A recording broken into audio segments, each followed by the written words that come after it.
Hello dear students, आज हम करेंगे chapter number 2 Monday morning. Little children often want to stay home from school. अक्सर क्या होता है कि छोटे बच्चे अपने घर पर ही रहना चाहते हैं, स्कूल नहीं जाना चाहते। We often see little kids with shining morning faces going unwillingly to school. और हमने देखा है अक्सर मॉर्निंग में बच्चे जो प्यारे प्यारे बच्चे होते हैं छोटे छोटे, वो बड़ी बेदिली के साथ स्कूल जाते हैं। Some of them can be seen crying when they are bundle off in their school rickshaws और वैन्स। और हमने देखा है रिक्शा और वैन्स में बच्चे बहुत सारे भर कर जाते हैं और वो रोते हुए जाते हैं school. It is quite natural because little kids don't want to leave the cosy lap of their mothers. ये जाहिर है कि बच्चे अपनी माँ की गोद को छोड़कर जाना नहीं चाहते, इसलिए छोटे बच्चे रोते हैं स्कूल जाते हुए।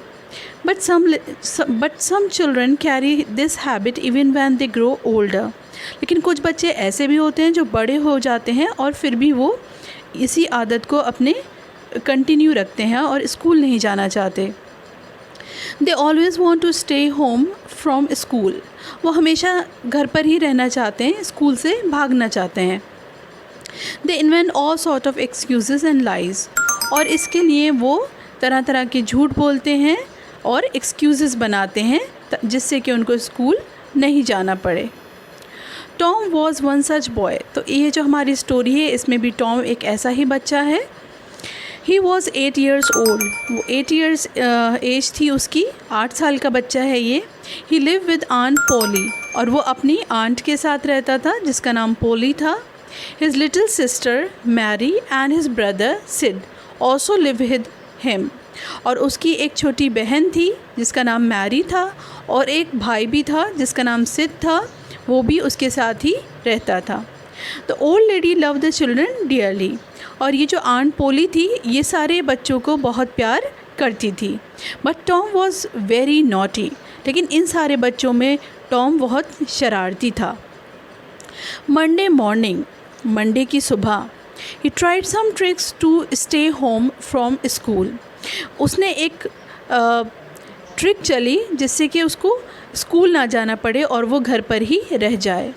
Here you will read how he failed in all his attempts. तो इस स्टोरी में आप ये देखेंगे कि किस तरह से उसने क्या क्या ट्रिक्स चली और वो उसकी ट्रिक्स किस तरह से फेल हो गई। तो यहाँ आप देख सकते हैं तस्वीर में, ये वो बच्चा है, ठीक है, जिसकी कहानी हम आज पढ़ने जा रहे हैं यहाँ पर। Monday morning found Tom Sawyer miserable. हर मंडे मॉर्निंग को टॉम बहुत ही मिजरेबल फील करता था, मतलब कि बिल्कुल अनकंफर्टेबल रहता था, उसे बिल्कुल अच्छा नहीं लगता था मंडे मॉर्निंग में। Monday morning always found him so. और हर मंडे मॉर्निंग पर उसको ऐसा ही होता था। Because it began another week slow suffering at school. क्योंकि मंडे शुरू होते ही पूरा वीक शुरू हो जाना था और ये सब उसको स्कूल जाने के लिए बहुत तकलीफ़ दे होता था। He generally began that day with wishing he had had no intervening holiday. और ज़्यादातर क्या होता था कि उस दिन वो विश करता था कि काश कि कोई हॉलीडे पड़ जाए। इंटरवीनिंग का मतलब होता है कमिंग बिटवीन 2 इवेंट्स और डेट्स, यानी कि 2 दिनों के बीच में कहीं कोई हॉलीडे मिल जाए, ये वो चाहता था। Since it made the going into captivity and fetters again so much more odious. और इससे क्या होता था, उसको ऐसा लगता था कि वो किसी कैप्टिविटी में है। कैप्टिविटी यानी जैसे किसी जेल में है वो। एंड फैटर्स मीन्स चेन्स, और उसको जंजीरों से जकड़ दिया गया है, उसको बांध दिया गया है जंजीरों से। Against so much more audience means extremely unpleasant. और फिर से ये बड़ा ही अनचाहा सा उसके लिए काम था जो उसको करना पड़ता था, और वो ये था कि हर मंडे मॉर्निंग में उसको जाना होता था। अब यहाँ पेज नंबर 10 पर आ जाते हैं हम। टॉम ले थिंकिंग। टॉम यही सोचता रहता है। Presently it occur to him that he wished he was sick. और पहले वो ये दुआ करता है कि काश वो बीमार हो जाता। Then he could stay home from school, और इस तरह से वो स्कूल जाने से बच जाता। ही कैनवस्ड का मीनिंग होता है अपने आप को एग्ज़ामिन करना। हिज सिस्टम, उसने अपने आप को पूरा एग्ज़ामिन किया कि कहीं उसको बुखार तो नहीं है।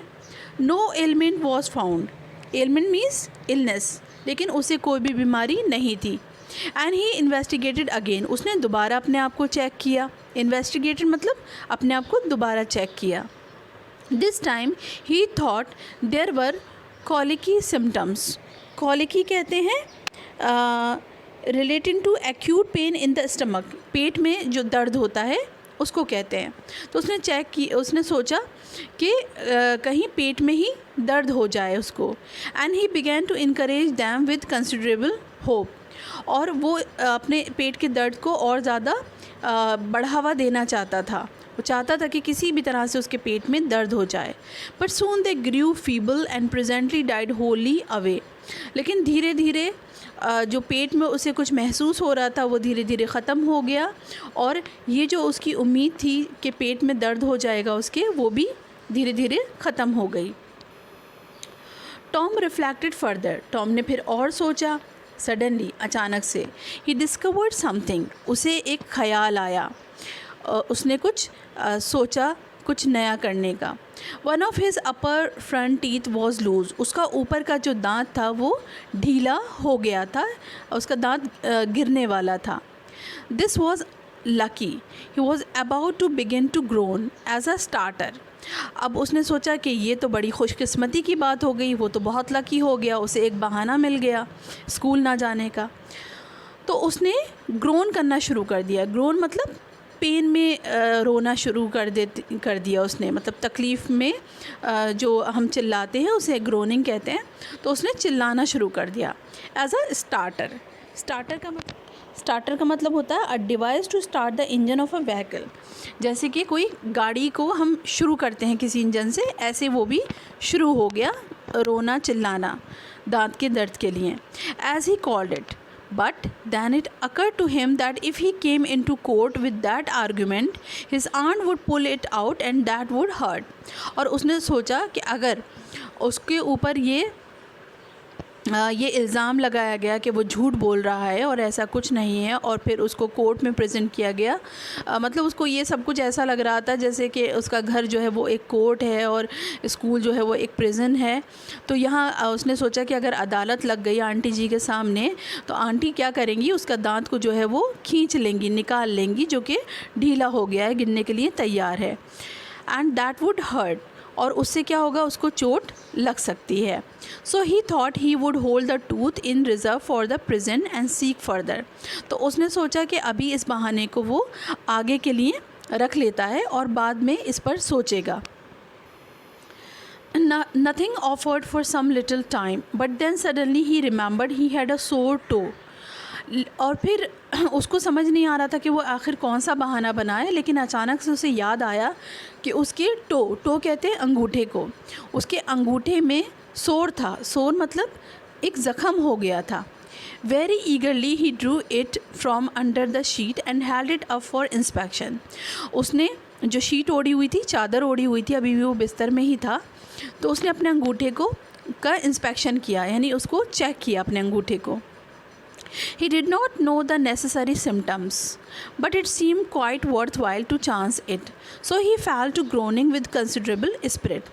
उसको पता नहीं था कि क्या सिम्टम्स होने चाहिए जिससे वो ये प्रूव कर सकता कि उसके पैर में, उसके जो टो है उसमें वाकई में दर्द हो रहा है। बस उसने ग्रोनिंग करना शुरू कर दी, उसने चिल्लाना शुरू कर दिया कि उसके दर्द हो रहा है। But seat slapped on unconscious, लेकिन उसका जो भाई था वो अभी भी बिल्कुल अनकॉन्शियस, यानी एकदम बेहोशी में सो रहा था उसका भाई अभी भी। टॉम ग्रोन लाउडर, क्योंकि उसका भाई उसके चिल्लाने से नहीं उठा था, तो उसने और ज़ोर से ग्रोनिंग करना यानी तकलीफ़ में चिल्लाना शुरू कर दिया। ही फैंसीड, फैंसीड मतलब इमेजिन करना, सोचने लगा।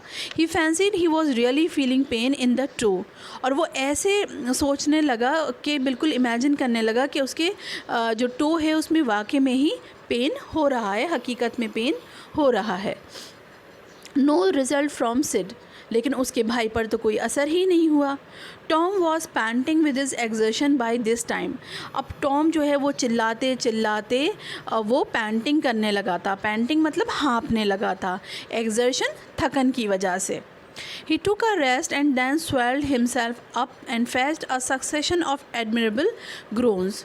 उसके बाद वो थोड़ी देर के लिए उसने रेस्ट किया, यानी थोड़ी देर वो रुक गया, और उसके बाद फिर से उसने चिल्लाना शुरू कर दिया और ज़ोर ज़ोर से चिल्लाने लगा। सिड स्नोर्ड ऑन, लेकिन सिड जो था वो तो अभी भी स्नोर्ड कर रहा था, खर्राटे ले रहा था। टॉम वॉज एग्रेवेटेड, अब टॉम को ये देखकर और भी ज़्यादा गुस्सा आ गया। ही सैड सिड सिड, और उसने अपने भाई को आवाज़ लगाई। एंड शुक हिम, और उसे पकड़कर हिला दिया। दिस कोर्स वर्कड वेल, और ये जो काम था ये बिल्कुल उसका काम कर गया था। And Tom began to groan again, अब टॉम ने फिर से चिल्लाना शुरू कर दिया। सिड यॉन्ड, सिड ने जो है वो मुंह खोलकर एकदम सांस ली ज़ोर से, स्ट्रैच किया अपने आप को। Then brought himself up on his elbow with a snort, और फिर अपनी एल्बो यानी कि अपना हाथ जो है वो अपने ऊपर अपने मुंह पर उसने रख लिया, और फिर से स्नॉट करने लगा, यानी कि फिर से खर्राटे लेने लगा। And began to stare at Tom, खर्राटे लेते से फिर उसने अपना हाथ हटाया वहाँ से, और हाथ हटाकर वो टॉम की तरफ घूरने लगा। Tom went on growing, Tom जैसे चिल्ला रहा था वो चिल्लाता रहा, जिससे कि वो उसका भाई सिड उसकी तरफ देखता और ध्यान देता कि उसको पेन हो रहा। अब यहाँ हम आते हैं पेज नंबर 11 पर। टॉम से Tom, here Tom Tom what is the matter Tom. अब जो उसका भाई सिड सोते से, वो तो खर्राटे लेकर सो रहा था, वो सोते से उठा, तो वो उसने जब देखा टॉम जो है वो दर्द से चिल्ला रहा है, तो वो उसको देखकर घबरा गया, और उसने टॉम को आवाज़ें देना शुरू कर दी कि टॉम तुमको क्या हो गया है। टॉम मोन आउट, मोन का मतलब होता है made a long low sound of pain, ज़ोर से आवाज़ें लगाना दर्द में, वो कराहने लगा, दर्द की वजह से कराहने लगा। टॉम और भी ज़्यादा ये दिखाने लगा कि उसको बहुत पेन हो रहा है। Oh don't Sid don't juggle मी, और बोला, और ऐसे शो करने लगा जैसे उसे बहुत दर्द हो रहा है, और अपने भाई सिड से बोला, सिड तुम मुझको जॉगल नहीं करो, जॉगल मतलब तुम मुझे हिलाओ नहीं। Why what's the matter Tom, I must call auntie. उसका भाई घबरा गया, उसने बोला टॉम क्या हुआ तुमको, क्या मैं आंटी को बुलाऊं? तो टॉम बोला no never mind it will be over by and by maybe don't call anybody. उसने कहा नहीं नहीं, ये अपने आप ही हो सकता है ठीक हो जाए, किसी को बुलाने की ज़रूरत नहीं है। But I must don't groan so Tom it's awful, how long you been this way. तो यहाँ पर उसका भाई सिड कहता है कि तुम इस तरह से मत चिल्लाओ टॉम, ये अजीब लग रहा है, और कब से तुमको ये तकलीफ़ हो रही है। Ours ouch, oh don't stir so Sid you will kill me. और बिल्कुल एक्टिंग करने लगा बहुत अच्छे से। उसने कहा जब हमारी तकलीफ़ होती है तो हमारे मुंह से आवाज़ निकलती है ना, आउच। तो उसने अपने भाई सिड से कहा कि मुझे घंटों से ये तकलीफ़ हो रही है और तुम मुझको स्टर नहीं करो, मतलब मुझको हिलाओ नहीं, नहीं तो तुम मुझको मार दोगे Sid. Tom why didn't you wake me sooner. तो उसका भाई सिड कहता है कि तुमने मुझे पहले क्यों नहीं जगाया। Oh Tom don't, it makes my flesh crawl to hear you Tom what is the matter. और उसका भाई कहता है कि अरे टॉम तुम ऐसा मत करो, और इससे मुझे जो है वो मेरे फ्लैश में क्रॉल हो रहा है। क्रॉल हो रहा है मतलब मेक्स माई फ्लैश क्रॉल का मतलब है मुझे डर लग रहा है तुम्हें सुनकर। Tom what is the matter, Tom तुम्हें क्या हुआ है। I forgive you everything Sid groan, everything you have ever done to me when I am gone. अब उसने और भी ज़्यादा एक्टिंग करना शुरू कर दी टॉम ने, और टॉम ने अपने भाई सिड से कहा कि मैं तुम्हें हर चीज़ के लिए माफ़ कर दूंगा, और फिर और चिल्लाने लगा, ग्रोन करने लगा, कहने लगा मैं तुम्हें सब चीज़ के लिए माफ़ कर दूंगा when I am gone, जब मैं चला जाऊंगा. Oh Tom you are dying are you don't Tom. अब उसका भाई सिर सुन के उसकी ऐसी बातों को सुनकर घबरा गया. उसने कहा अरे टॉम तुम मरने वाले हो क्या, तुम ऐसा मत कहो. I forgive everybody Sid groan, tell them so Sid. और बोला, और एक्टिंग करते हुए बोला कि सिड मैं सबको माफ़ कर दूंगा. और फिर वो चिल्लाने लगा, उन सबको बता देना Sid. And Sid you give my cat with one eye to the girl with golden hair and tell her.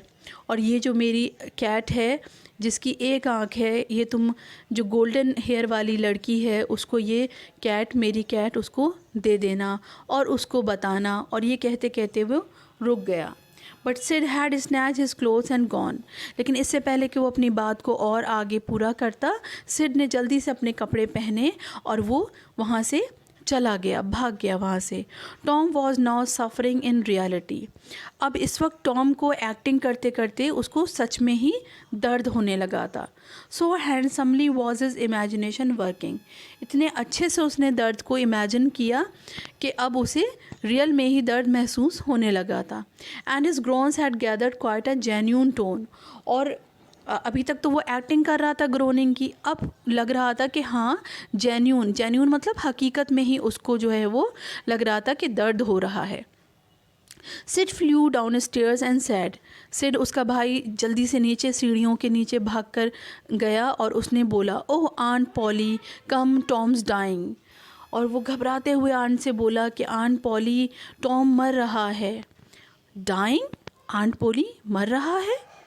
Yes auntie don't wait come quick. और टॉम यहाँ पर सिड घबराते हुए बोला कि हाँ आंटी जल्दी से आओ और जल्दी से मेरे साथ चलो. Rubbish, I don't believe it. Aunty बोली कि ये सब झूठ है, मुझे सब पर यकीन नहीं है. अब यहाँ हम पेज नंबर 12 पर हैं, ठीक है. But she fled upstairs nevertheless with Sid and Mary at her heels. लेकिन आंट को यकीन नहीं आया था, लेकिन आंट फिर भी जल्दी से सीढ़ियाँ चढ़कर ऊपर गईं सिड और मैरी के साथ. Her face grew white and her lip trembled. अब आंटी भी घबरा गई थी, इसलिए उनके होंठ काँप रहे थे और वो सफ़ेद पड़ गई थी, उनका रंग उड़ गया था चेहरे का. When she reached the bedside, she gasped out. जब वो बिस्तर के पास पहुंची जहाँ पर टॉम लेटा हुआ था और वहाँ पर पहुंची तो वो गैस्प्ड आउट कर रही थी. गैस्प्ड आउट मतलब तेज़ तेज़ सांस वो ले रही थी क्योंकि वो दौड़ती हुई आई थी. You Tom what's the matter with you. और घबरा कर वो पूछने लगी टॉम तुम्हें क्या हुआ है. ओह आंटी आई एम. और टॉम अपनी उसी तरह से एक्टिंग करते हुए कहने लगा, बोलने की कोशिश करने लगा लेकिन वो बोल नहीं पाया. What is the matter with you, तुम्हें क्या हुआ है. What is the matter with you child. और आंट घबरा कर पूछने लगी कि बच्चे तुम्हारे साथ क्या हुआ है. Oh aunty my sore toe's mortified. Mortified means become gangrenous, injured and badly infected. मतलब जो पैर में चोट लग जाती है उसमें इन्फेक्शन हो जाता है और बहुत दर्द होने लगता है. तो टॉम कहता है आंटी मेरा पैर देखो, ये जो मेरा टो है, मेरा अंगूठा है, इसमें चोट लग गई है और ये बहुत ज़्यादा दुख रहा है. The old lady sank down into a chair and laughed a little. अब उसकी इस बात को सुनकर जो आंटी थी वो अपनी चेयर में जाकर सुकून से बैठ गई और हंसने लगी. Then cried a little. और फिर थोड़ा सा वो रोने भी लगी. Then did both together. और फिर दोनों ही वो काम एक साथ करने लगी, मतलब वो रो भी रही थी और वो हंस भी रही थी. This restored her and she said. और उसके बाद वो बोली Tom what a turn you gave me. तुमने तो मुझे डरा ही दिया था Tom. Now you shut up that nonsense and climb out of this. अब तुम चुप करो और ये सब को तुम ख़त्म करो. The groan ceased and the pain vanished from the toe. और आंट की ये बात सुनते ही जो टॉम का ग्रोनिंग थी, जो चिल्ला रहा था वो दर्द से, वो सीज्ड हो गई, यानी कि स्टॉप्ड हो गई, रुक गई। And the pain vanish from the toe. Vanish मतलब गायब हो जाना, और उसका जो टो था, अंगूठा था, उससे दर्द भी गायब हो गया। The boy felt a little foolish and he sad. और उस लड़के को, टॉम को ये लगा कि वो बिल्कुल बेवकूफ़ बन गया, और उसने कहा, Aunt Polly, it seemed mortified and it hurt so much that I never minded my tooth at all. उसने कहा कि आंट पॉली, इसमें मेरे अंगूठे में इतना ज़्यादा दर्द है कि मैं अपने दांत के दर्द को भूल ही गया। Your tooth indeed? What's the matter with your tooth? अब आंट का ध्यान उसने अपने टूथ पर दिलाया। उसने सोचा कि ये टो का जो बहाना था दर्द का, वो तो काम नहीं कर रहा, लेकिन शायद जो टूथ का बहाना है वो काम कर जाएगा, और इसलिए उसने जो है वो अपने टूथ पर आंट को ध्यान दिलाया। अब आंट ने पूछा कि तुम्हारे टूथ को क्या हुआ? One of them's loose and it aches perfectly awful. उसने कहा कि मेरा जो एक दांत है वो ढीला हो गया और इसमें बहुत ज़्यादा एक्स परफेक्टली मतलब इसमें बहुत ज़्यादा दर्द हो रहा है। ऑफुल मतलब स्ट्रेंज, अजीब सा दर्द हो रहा है। There now don't begin that groaning again. अब तुम फिर से रोना शुरू मत कर देना। ओपन योर माउथ, चलो अपना मुंह खोलो। Well, your tooth is loose, तुम्हारा दांत ढीला हो गया है, but you are not going to die about that, लेकिन उससे तुम मरने वाले नहीं हो। Mary, get me a silk thread and a chunk of fire out of the kitchen. Mary, aunt ने मैरी से कहा कि जाओ एक सिल्क का थ्रेड लेकर आओ, धागा लेकर आओ, और एक चंक यानी कि टुकड़ा लेकर आओ ऑफ फायर मतलब आग का, जिसे हम अंगारा कहते हैं। जैसे हम कोयला जलाते हैं तो जो चंक्स बन जाते हैं, उसके टुकड़े बन जाते हैं, लकड़ी जलाते हैं तो उससे कोयला बन जाता है। तो आंट ने कहा चंक ऑफ फायर, यानी एक कोयला लेकर आओ जलता हुआ, आउट ऑफ द किचन में से। Oh please auntie, don't pull it out, said Tom. Tom ने कहा, अरे नहीं आंटी, मेरे इस दांत को नहीं निकालो। It doesn't hurt any more, अब और तकलीफ़ नहीं हो रही इसमें। प्लीज़ डोंट आंटी इसको नहीं निकालो। I don't want to stay home from school, मैं घर पर नहीं रहना चाहता अपने स्कूल से दूर। तो आपने देखा कि टॉम के मुंह से कैसे निकल ही गया कि वो स्कूल जाएगा और घर पर नहीं रहेगा। अब यहाँ हम आते हैं पेज नंबर 13 पर। Oh you don't, so all this row was because you thought you would get to stay home from school and go fishing. अब यहाँ पर आंटी को समझ में आ गया था कि क्यों वो ये सब बहाने कर रहा था। वो बोला कि अच्छा, तो तुम ये सब इसलिए करना चाहते थे ताकि तुम स्कूल नहीं जाओ और घर पर ही रहो और तुम फिर फिशिंग करने के लिए जाओ। Tom, I love you so, and you seem to try every way you can break my old heart with your outrageousness. तो आंट कहती हैं कि टॉम, मैं तुमसे प्यार करती हूँ, लेकिन तुम ट्राई एवरी वे, तुम हमेशा कोई ना कोई कोशिश करते हो मेरा दिल तोड़ने की।